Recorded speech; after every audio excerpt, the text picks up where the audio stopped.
Oh my god, I bet you are so excited right now because we are about to read Chapter 10 of A Girl Who Cried Monster, the Goosebumps book by R.L. Stein. We are back in action. Right, Snake? Yeah. Ow. Alright, let's go. Chapter 10 Pokemon Cards. I grabbed the top of my dresser and uttered a loud gasp of shock. The monster stared at me, one round eye bigger than the other. It didn't move off my pillow. It uttered a high-pitched giggle. I thought it giggled. It took me a short while to realize that the giggling was coming from behind me. I spun around to see Randy just outside the door. When he saw the terrified look on my face, he giggled, became a roar of laughter. Like it? He asked, stepping past me into the room and walking up to my bed. I made it in art class. Huh? Randy picked up the lumpy brown monster head. As soon as he picked it up, I saw the hair was brown yarn that the face was painted on. It's paper mache, Randy announced proudly. Neat, huh? I let a loud sigh that slumped into the edge of my bed. Yeah, neat, I muttered unhappily. I put the pillow under your covers to make it look like he had a body, Randy continued, grinning. His grin looked a lot like the grin on the monster head. Very clever, I said bitterly. Listen, Randy, I just had a really scary thing happen, and I'm really not in the mood for jokes. His grin grew wider. He tossed the brown monster head at me. I caught it and held it in my lap. He motioned for me to toss it back, but I didn't. Didn't you hear me? I cried. I'm very upset. I saw a monster, a real one, in the library.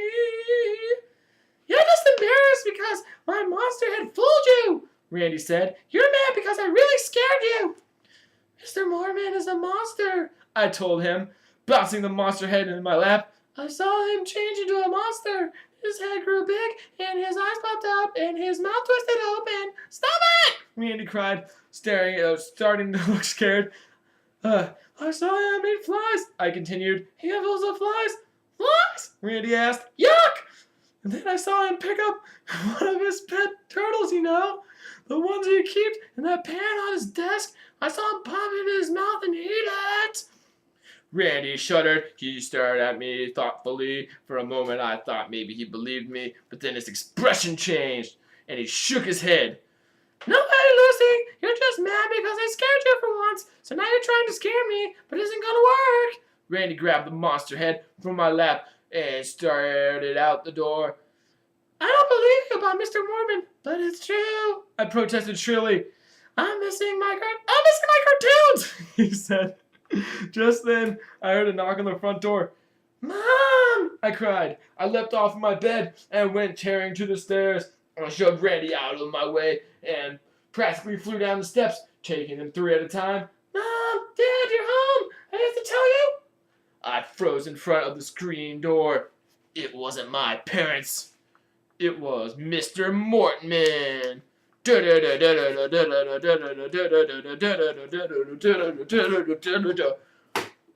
That was really short. Let's do chapter 11. Chapter 11, let's go. My first thought was to run. My next thought was to slam the front door. My next thought was to run back upstairs and hide in my room. But it was too late to hide. Mr. Mormon had already seen me. He was staring at me through the screen door with those beady black eyes, an evil thin-lipped smile on his pale round face. He saw me, I realized. He saw me spying on him in the library. He saw me running away. He knows that I know his secret. He knows that I know he's a monster. And he's come to get me. He's come to get rid of me, to make his secret safe. Lucy, he called. I stared at him through the screen. I could see his eyes, that he knew that he had to be me's in the libraries. The sun had nearly gone down. The sky behind him was sunset purple. His face looked even paler than usual in the evening light. "Lucy, hi, it's me," he said. He was waiting for me to say something, but I was frozen there in panic, trying to decide whether to run or scream or both. Randy had stopped halfway down the stairs. "Who is it?" he asked. "It's Mr. Hardman," I replied softly. Oh! That was what my little brother said. He came to the rest of the way down the stairs and walked past me on his way back to the den. "Hi, Mr. Mormon," I managed to say, not moving any closer to the door. Then I blurted out, "My dad's not home!" I knew instantly that it was a dumb thing to say. Now the monster knew that Randy and I were alone here.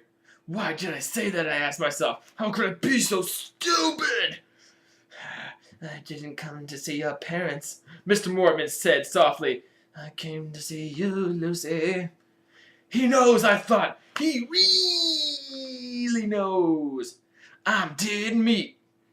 I swallowed hard. I didn't know what to say. My eyes searched for the front hallway for a weapon, something to hit him with, when he broke through the screen door and came after me. Mr. Mortman's eyes narrowed. His smile faded. This was it, I thought.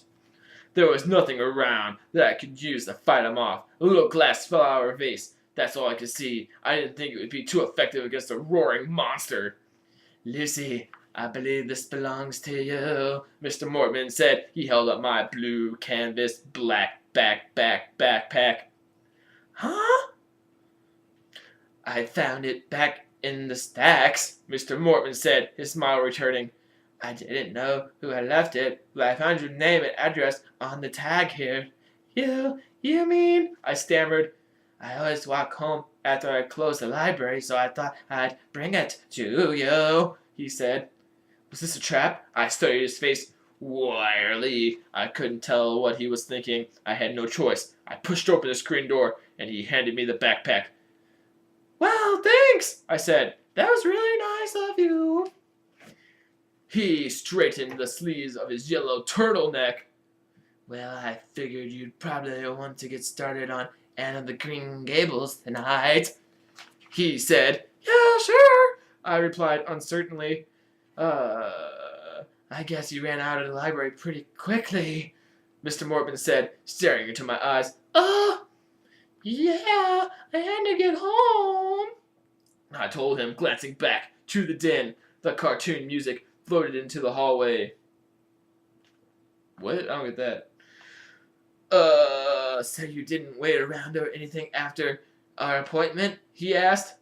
Does he know, I wonder, or does he just trying to find out if it was me or not?